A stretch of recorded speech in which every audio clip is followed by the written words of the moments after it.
Halo, salam sejahtera bagi kita semua. Perkenalkan, nama saya Rinaldi Sihotang. Saya kuliah dari atau mahasiswa dari Institut Agama Kristen Negeri Tarutung atau yang biasanya disingkat dengan IAKN.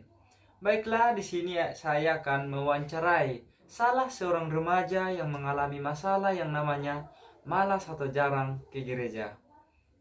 Di sini saya sudah bersama dengan narasumber saya yang berinisial RS. Dia berusia 17 tahun. Oke, baiklah saudara. Di sini kita akan melakukan yang namanya wawancara. Saya akan menanyakan dan saudara menjawabnya santai saja, rileks dan jangan terbebani. Oke? Baik, Oke, baiklah. Pertanyaan yang pertama, mengapa kamu jarang ke gereja? saya jarang ke gereja dikarenakan jarak rumah saya dari rumah saya ke gereja begitu jauh, sehingga saya sangat kesulitan untuk mencapai gereja yang mengakibatkan saya jarang pergi ke gereja. Oh, begitu. Berarti kalau misalnya jarak dari rumah kamu itu ke gereja kemungkinannya tidak jauh, otomatis kamu itu jarangnya ke gereja, enggak lah ya. Iya, benar seperti itu. Oke, baiklah. Lanjut ke pertanyaan yang kedua. Kapankah kamu terakhir pergi ke gereja? Saya terakhir pergi ke gereja itu sekitar 3 minggu yang lalu bersama teman. Oh, 3 minggu lalu. Berarti selama 3 minggu yang lalu itu berarti 2 minggu inilah kamu tidak pergi ke gereja. Berarti kamu itu di mana lah? Kegiatannya ngapain di hari Minggu itu? Seperti itu. Dikarenakan saya tidak pergi ke gereja, saya menghabiskan waktu di rumah dengan tidur dan kegiatan biasa lainnya seperti itu. Wow, enak kali ya. Tidur doang. Oke, pertanyaan yang ketiga. Apakah orang tuamu tidak menasihatimu agar pergi ke gereja? Orang tua saya kerap menasehati saya untuk pergi ke gereja, tapi karena jarak yang begitu jauh sehingga menyebabkan saya malas untuk pergi ke gereja seperti itu. Oh, jadi orang tuamu apakah jarang juga ke gereja atau gimana? Kalau orang tua selalu pergi ke gereja itu bersama rombongan sehingga mereka selalu pergi ke gereja seperti itu. Oke, baiklah. Pertanyaan yang keempat. Lantas, jika orang tua menasihatimu, kenapa kamu tidak menuruti nasihatnya? Seperti tadi, karena jarak yang begitu jauh membuat saya sangat malas, karena kegiatan saya di rumah itu lebih menyenangkan, itu membuat saya lebih senang di rumah ketimbang pergi bergereja seperti itu. Ditambah lagi kendaraan yang nggak ada ya. Iya, benar. Karena jalan kaki, oke lah. Oke, pertanyaan yang kelima.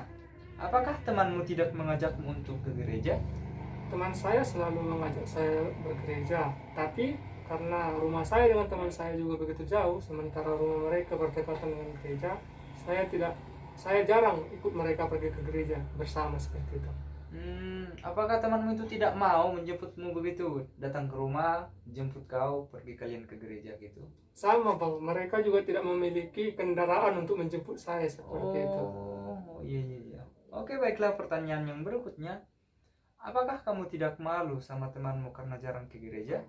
Awalnya saya malu, tetapi karena sudah terbiasa tidak pergi ke gereja, saya menganggapnya sudah seperti biasa saja, tidak malu lagi.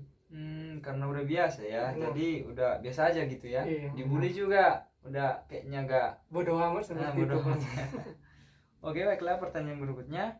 Bagaimana dengan gurumu di sekolah? Apakah tidak menghukummu? Kebetulan di sekolah guru tidak terlalu tegas soal murid yang tidak pergi ke sekolah, jadi saya tidak pernah dihukum seperti itu. Apalagi di zaman COVID-19 ini ya, Benar. otomatis ke sekolah pun mungkin hanya sekali dalam seminggu gitu ya. Benar. Oke. Yang berikutnya, apakah kamu tidak merasa rugi karena jarang ke gereja? Awal-awal saya jarang ke gereja, mungkin saya memang merasa rugi karena berkumpul bersama teman menjadi berkurang, tapi seperti tadi karena sudah terbiasa, saya menjadi terbiasa dan merasa itu tidaklah bukanlah apa-apa seperti itu. Itulah kata-kata itu ya, ala bisa karena biasa. Benar. Orang ala bisa karena biasa karena keterampilan entah kegiatan positifnya ya. Iya. Ini oke, baiklah. Pernahkah kamu mengikuti Natal di gereja? Saya pernah mengikuti Natal seperti biasanya setiap tahunnya seperti itu. Terus orang tuamu membelikan kamu baju baru di hari Natal tersebut atau gimana? Sebenarnya tidak selalu, karena beberapa baju Natal saya yang lalu pun masih dikategorikan dapat dipakai lagi seperti itu. Terus apakah dalam merayakan hari Natal itu menyenangkan? Saya akui merayakan hari Natal begitu menyenangkan karena banyak sekali kesan-kesan yang bisa saya dapat dari mengikuti Natal seperti itu. Terus pertanyaan berikutnya, di usia berapakah kamu terakhir mengikuti hari Natal atau merayakannya? Saya terakhir mengikuti hari Natal ketika terakhir mengikuti hari Natal itu di usia 15 tahun. Berarti udah 2 tahun yang lewat lah ya. Benar. Berarti 2 tahun yang lewat. 1 tahun, 2 tahun kau tidak mengikuti hari Natal. Iya. Terus apakah setelah pembincangan kita ini, diskusi kita ini, adakah dari niat hatimu yang paling dalam untuk pergi ke gereja lagi? Untuk saat ini memang saya memiliki niat untuk pergi ke gereja, tapi karena begitu jauh sehingga niat saya ini hampir saja pudar seperti itu. Ditambah saya tidak memiliki kendaraan untuk berangkat ke gereja seperti itu. Oke, baiklah. Saya di sini akan mengubah rasa kepudaran atau kebudaran itu menjadi kembali positif seperti sedia kala. Apakah kamu yakin dan berjanji akan pergi ke gereja lagi? Saya berjanji yakin dan yakin. Oke, baiklah kepada kita semua di sini narasumber saya ini ternyata rasa pengen perginya atau mengikuti kebaktian di gereja hampir pudar.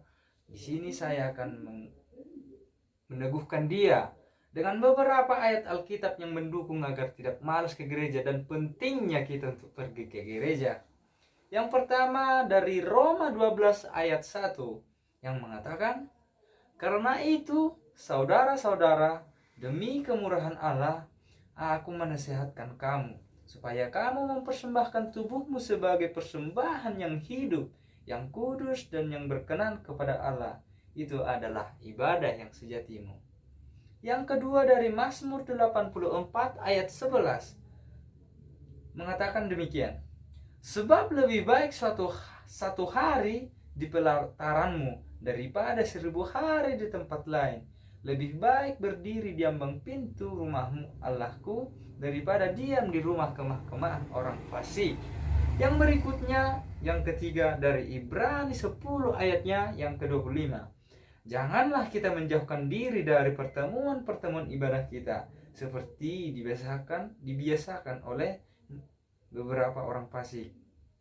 Tetapi marilah kita saling menasihati dan semakin giat melakukannya menjelang hari Tuhan yang mendekat." Nah, solusi masalah yang saya akan berikan kepada saudara saya ini adalah saya akan menasihati dia, membimbing dia, ataupun memberikan dia kegiatan-kegiatan yang mungkin akan membuat niatnya pergi ke gereja, seperti berdoa di lingkungan, mengikuti PA, pendalaman Alkitab di keluarga, gereja maupun di masyarakat. Cara menanggulangi masalah tersebut, yang pertama, orang tua harus memberi pendekatan kepada anak dan mengajukan agar pergi ke gereja. Yang kedua, mengajak anak ini atau saudara ini ikut PA lingkungan, rajin berdoa dan membaca Alkitab, serta menuntut anak bergaul dengan temannya yang rajin ke gereja dan menghindarkan beliau saudara-saudaranya untuk bergaul dengan anak-anak yang jarang ke gereja. Karena gereja adalah tempat kita beribadah dan tempat kita mengakui perbuatan dosa kita yang kita perbuat kepada sesama untuk meminta ampun kepada Tuhan. Umat Kristen sejati beribadah ke gereja karena dia rindu bersekutu dengan Tuhan dan sesama umat. Baiklah, demikianlah akhir dari wawancara kami ini. Jika ada tutur kata dan perkataan ataupun perlakuan kami yang kurang menyenangkan, karena kami adalah masih pelajar dan butuh bimbingan dari para sahabat-sahabat atau para orang tua yang akan mendidik kami ke depannya agar lebih baik. Oke, baiklah. Demikianlah hasil diskusi kami ini. Sekian dan terima kasih. Terima kasih ya saudara untuk waktunya. Baik, sama-sama.